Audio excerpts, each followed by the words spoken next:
The pinnacle of fame. Is it truly wealth? When a person possesses everything they desire, what remains to live for? Do they chase thrills, speed, danger, or intoxicating substances to numb the emptiness inside?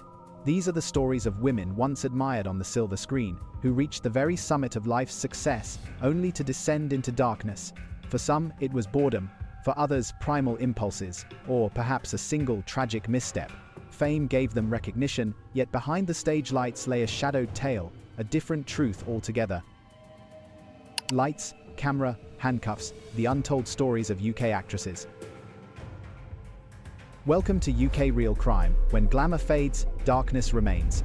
Behind the red carpets and flashing cameras lurk stories of downfall, starlets who swapped spotlights for prison bars.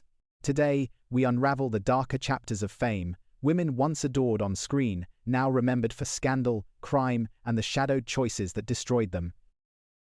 First offender, Karen Williamson, 46 years old. February 2011, Southeast London. In the quiet suburb of Downham, the life of 86-year-old widow Pat Jobson ended in a way that stunned both her community and the wider public. What unfolded behind the closed doors of her modest home would later be described in court as one of the most savage murders the Old Bailey had encountered in years. The perpetrator was Karen Williamson, a 46-year-old mother, part-time gardener, and former television extra who had appeared in EastEnders, The Bill, and London's Burning. Known to neighbors as erratic and addicted, she was trapped in a cycle of crack cocaine use. That February night, she arrived at Jobson's house under the pretext of resolving a dispute over unfinished gardening work and a small advance payment. Trusting her, the elderly widow let her in. The argument escalated. When Jobson threatened to call police, Williamson, already high on crack, snapped. She seized a hammer and struck the pensioner repeatedly, breaking the weapon under the force of her blows. Grabbing a heavy glass jug, she continued the assault until the victim's skull collapsed. Post-mortem reports revealed blunt force trauma and strangulation marks, confirming the frenzy of violence. Williamson rifled through the home, stealing 3 pieces of jewelry, a purse, and credit cards. The jewelry was pawned for £61 to buy drugs. She burned her clothing to hide evidence and dumped the hammer in nearby woodland. Later, in a drug haze, she confessed to a fellow addict and police, "I didn't know if it was real because I was on so much crack." Detective Chief Inspector Cliff Lyons called it one of the most horrific murders I've come across. Judge Paul Worsley QC described it as frenzied and brutal, stressing that Williamson destroyed the final years of a woman who had simply opened her door in trust. The court heard about her history of self-harm, volatile behavior, and an emotionally unstable personality disorder, but none excused the savagery.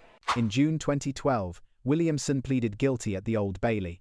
She was sentenced to life imprisonment with a minimum of 24 years. Pat Jobson's family described her death as cruel and despicable. The wider community was shaken by the fact that such brutality was committed for a reward of almost nothing. Years later, while serving her sentence at HMP Peterborough, Williamson took her own life in her cell. An inquest criticized prison staff for underestimating her suicide risk and reducing observation too quickly.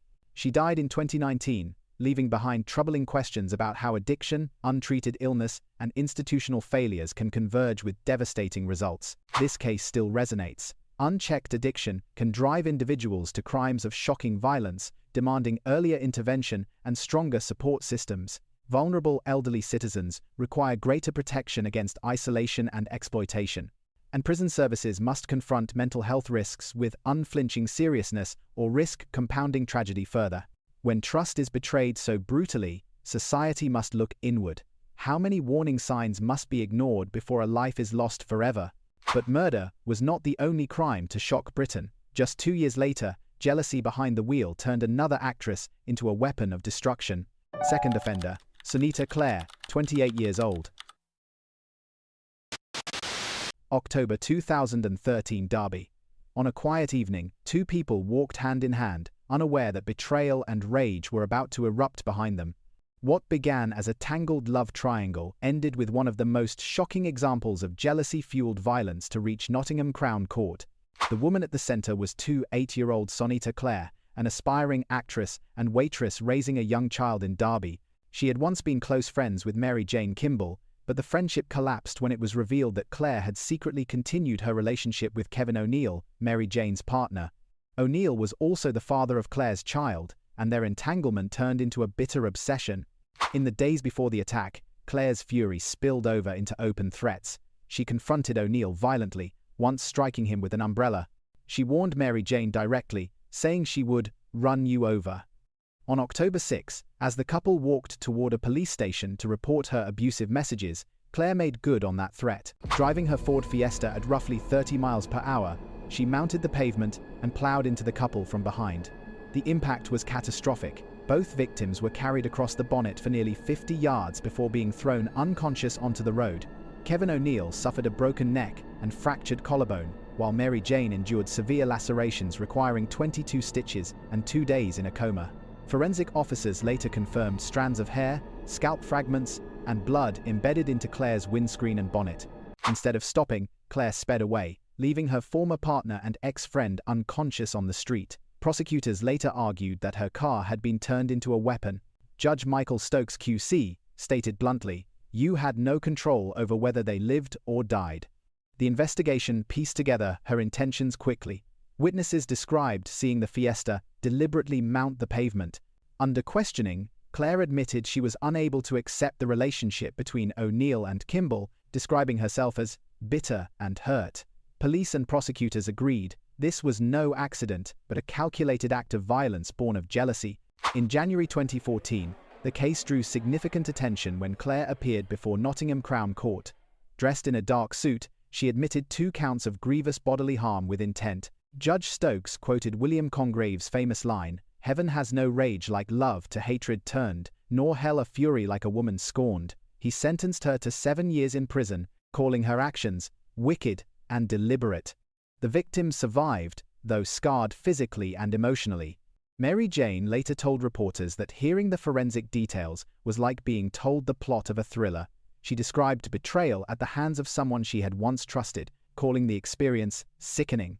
Despite the trauma, she and Kevin rebuilt their lives together, later becoming engaged. Beyond Derby, the case resonated as a chilling example of how vehicles can be turned into weapons in domestic disputes. It underscored how jealousy, when left unchecked, can spiral into violence with devastating consequences. Yet, while Sonita's rage left bodies broken on the street, another actress nearly killed a man before her own wedding in a reckless blur of alcohol and speed. Third offender, Emily Corrie, 35 years old. August 2015, Portsmouth. A familiar face from television was about to make headlines for all the wrong reasons.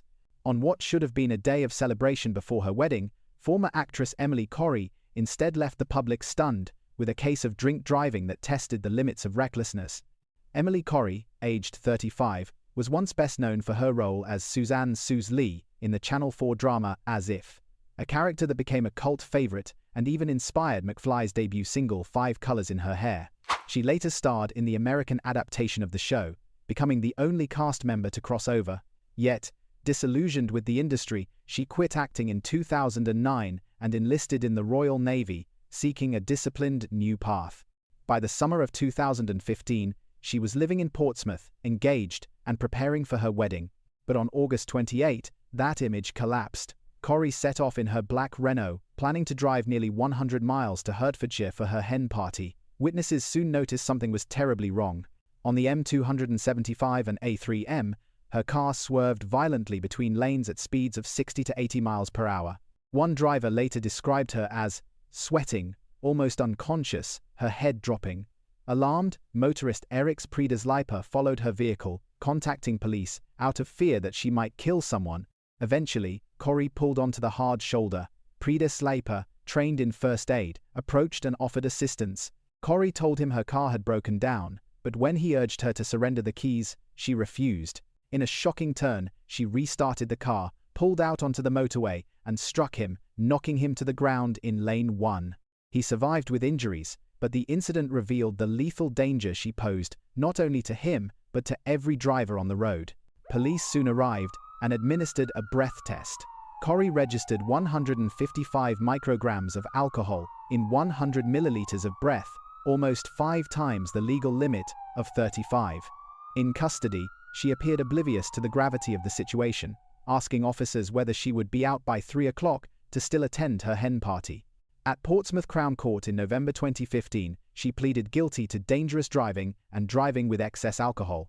Judge Roger Hetherington condemned her behavior as about as bad a case of dangerous driving as could occur. He sentenced her to 12 months in prison, a 3-year driving ban, and an order to retake her test before regaining her license.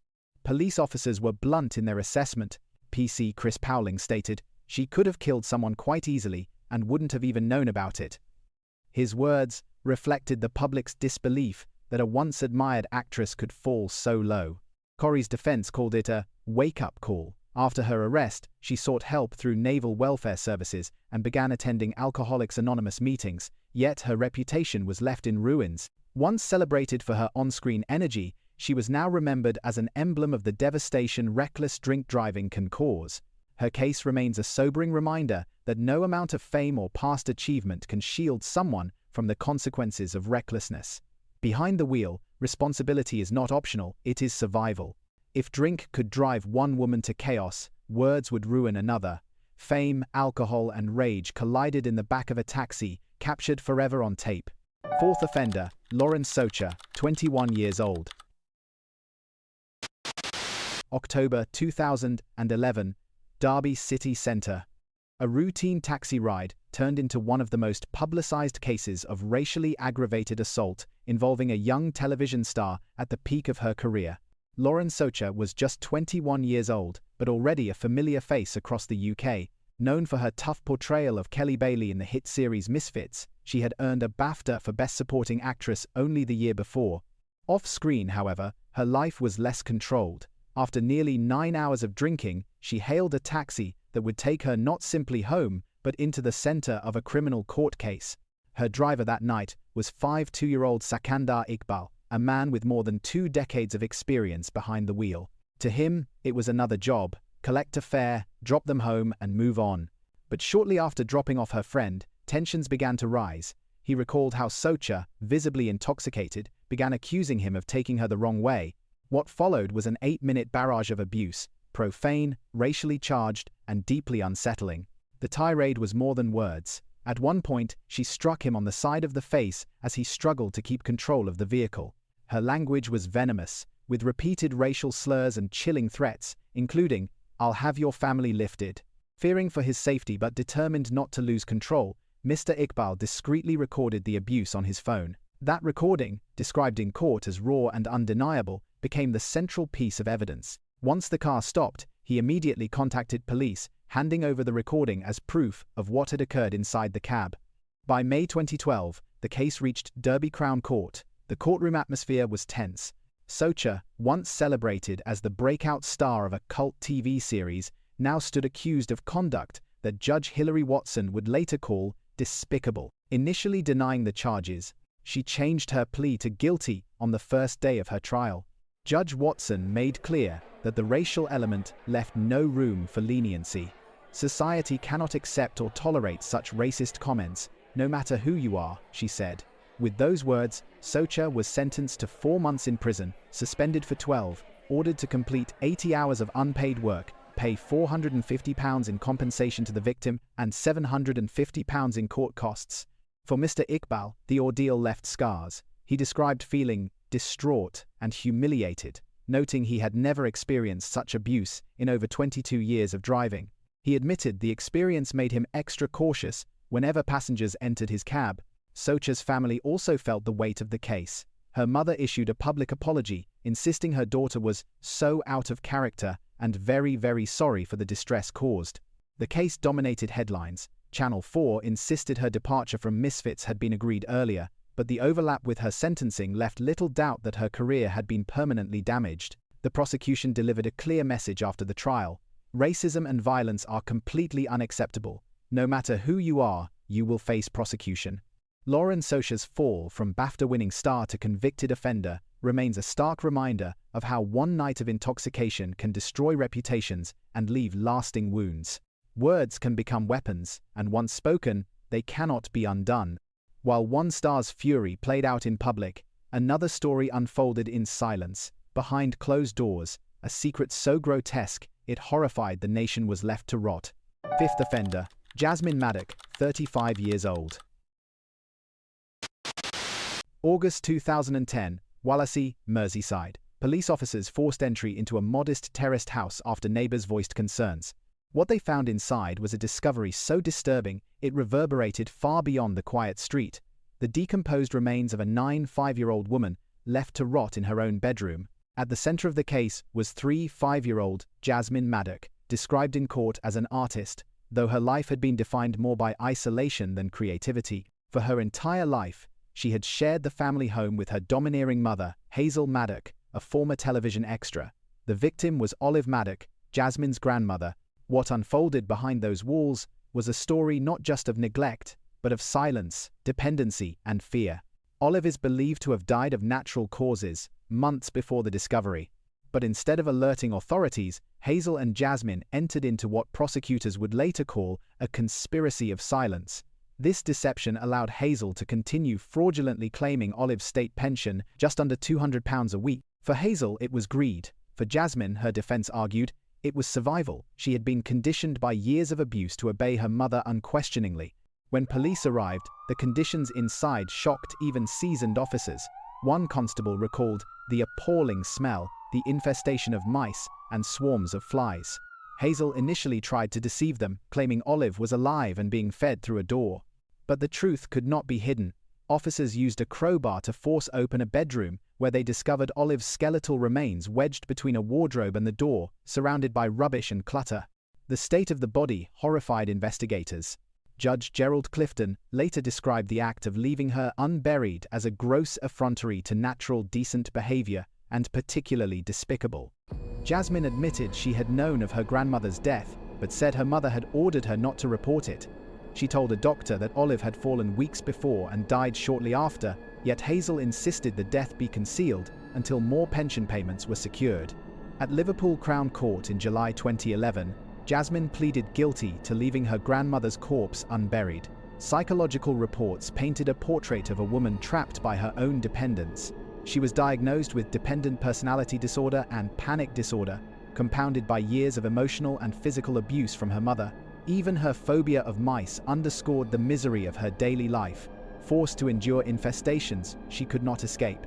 Judge Clifton acknowledged the seriousness of the offense, noting the custody threshold was crossed, but weighed her mental health and abusive upbringing heavily in mitigation. Jasmine received a 26-week prison sentence, suspended for 2 years, along with 250 hours of unpaid community service and a supervision order. In court, the judge quoted the Book of Exodus, reminding that honoring one's parents includes granting them a dignified burial. Public reaction was swift and visceral. Media reports condemned the neglect as shocking, while society grappled with the moral questions the case raised. Hazel faced the harshest judgment, but Jasmine's involvement provoked conflicted responses, anger at her compliance, tempered by sympathy for her psychological imprisonment. The image of Olive Maddock's skeletal remains, hidden away in silence, left an indelible mark. It stood as a stark reminder that the way we treat the dead reveals as much about the living as it does about the past. But crime in the age of celebrity no longer needs blood or violence. Sometimes, just a single careless click is enough to drag a star into court. Sixth offender, Tina Malone, 56 years old. February 2018, Liverpool. A single click on Facebook set in motion one of the most high-profile contempt of court cases in Britain, pulling actress Tina Malone into a legal battle that would test the boundaries of law, privacy, and responsibility in the digital age. Malone, then 56, was best known for her role in the Channel 4 series Shameless. Away from the screen, she was a mother to a 5-year-old daughter and the main carer for her elderly mother. But behind her public persona lay years of personal struggle. She had lived with bipolar disorder since her 20s, endured financial pressures, and suffered a severe mental breakdown in late 2017. In her own words, she had been suicidal. It was during this fragile period that she made the fateful decision to share a Facebook post. The post claimed to reveal the new identity of John Venables, one of the 2 children convicted in 1993 of murdering 2-year-old James Bulger. Venables and his co-defendant, Robert Thompson, were granted lifelong anonymity orders by the High Court, designed to prevent vigilante violence and to protect innocent people wrongly identified as them. Malone's share, though brief, was no trivial mistake. It directly breached that order, and with it, the authority of one of the strongest injunctions in UK law. When challenged by a journalist, Malone admitted she had acted stupidly and naively, yet her earlier comments betrayed deeper conviction. "Do the crime, do the time," she had said publicly, revealing her fundamental disagreement with the principle of anonymity for child killers. This tension between her personal belief and the law became central to the public debate. By January 2019, the High Court had served legal papers. In March, Malone appeared at the Royal Courts of Justice in London. Dressed soberly, her demeanour subdued, she faced the Attorney General's charge of contempt of court. Lord Burnett, the Lord Chief Justice, described her actions as a gross effrontery to the authority of the High Court. The court emphasized the global nature of the injunction. Sharing such information on Facebook risked harm not only in Britain but worldwide. Malone pleaded guilty. The judge made clear the offence had undoubtedly passed the custody threshold. Yet, the court also weighed her circumstances, her mental health struggles, her caring responsibilities, and her fragile financial situation. She was sentenced to 8 months in prison, suspended for 2 years. The message was sharp: another violation, and she would go directly to jail. The case drew massive public attention. Some condemned her carelessness, others expressed sympathy for her vulnerability. Her solicitor noted that she was naturally very happy this matter is now concluded, but in court, her defense raised a question that lingered. Why was Malone being punished when the platform that enabled the breach, Facebook, faced no accountability? The Solicitor General at the time, Robert Buckland QC, issued a warning to the public: think carefully before you post on social media. The case of Tina Malone became a cautionary tale about the power and peril of a single online action. In the end, it was not violence but a moment of impulsive defiance that placed her in the dock, leaving behind a sobering truth. In the digital world, even one careless share can carry the full weight of the law. And yet, even without a weapon, a voice filled with hate can wound deeply. One night, a rising star shouted words that destroyed her career forever. 7th offender, Katie Jarvis, 30 years old. The 31st of July 2020, Southend-on-Sea. What began as a petty dispute over a chair outside a fish and chip shop quickly descended into violence, racist abuse, and humiliation, ending with actress Katie Jarvis in the dock at Basildon Crown Court. Jarvis, then 29, was no stranger to the public eye. She had risen to fame with her award-winning debut in Fish Tank, a performance so acclaimed it earned her a British Independent Film Award and international recognition. Later, she became familiar to television audiences as Hayley Slater in EastEnders, but by 2019, she had stepped away from acting, working as a shop security guard, a move that drew mockery in tabloid media. While some praised her resilience, others ridiculed her, and behind the headlines, she was navigating personal struggles as a mother of 2. On that summer night in 2020, Jarvis had spent the day in London, attending what she described as successful film interviews. She had been drinking by the time she arrived in Southend with friends. Outside a chip shop, tension broke out over an empty chair. Witnesses said Jarvis lashed out verbally, shouting slurs at Michelle Antonio and others, including the chilling remark, "Black lives don't matter anyway." She also shouted, "I'm a celebrity," words that revealed both pride and defiance, but only escalated the confrontation. Hours later, the night worsened. Around 9:15 p.m., Jarvis attempted to enter the Hope Hotel but was denied by bouncer Toby Groom. When asked to leave an hour later, she became aggressive, spitting toward him while hurling insults. Groom described the abuse as degrading and threatening. By 11 p.m., police had arrested her. When confronted, Jarvis admitted she had been racially wrong and drunk, a statement that became central to the prosecution's case. The investigation painted a picture of a talented actress caught between her celebrity past and an uncertain future. Prosecutors stressed the racial element, calling it particularly serious, given the incident occurred during the height of the Black Lives Matter movement. Her defense countered that Jarvis rarely drinks, that she had been celebrating, and that her actions were out of character. In April 2022, Jarvis appeared at Basildon Crown Court, dressed in black, her face hidden by a mask. Judge Samantha Lay reminded the courtroom of the seriousness of racially aggravated harassment, emphasizing, "Society cannot tolerate words of this kind. Yet the judge also considered Jarvis's lack of adult convictions and the abuse she had endured in public life. The result was a 2-year community order, requiring 200 hours of unpaid work and 60 days of rehabilitation activity. The victims, however, carried the scars. Michelle Antonio later said she felt disgusted and angry, unable to believe such words were still being said in 2020. For Jarvis, the sentence carried consequences beyond the courtroom. She was later dismissed from a new job when her employer discovered her conviction. Once hailed as a rising star of British cinema, she now found herself defined by a single night of violence and shame. Her story remains a sobering reminder. In an age when words can wound as deeply as actions, one reckless outburst can eclipse an entire career. From violence to words, from silence to recklessness, sometimes even the smallest mistakes carry weight. For one of the world's most famous faces, it was simply a matter of speed. Final offender, Anna Reese, 29 years old.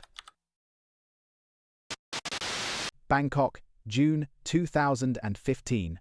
In the still hours of night, a quiet roadside turned into a scene of devastation when a luxury car slammed into a parked police vehicle. Inside, Inspector Napadol Wongbandit, 44 years old, was resting during his shift. He was killed instantly. Behind the wheel was Anna Reese, a British Thai actress whose name would soon become synonymous not with glamour, but with scandal.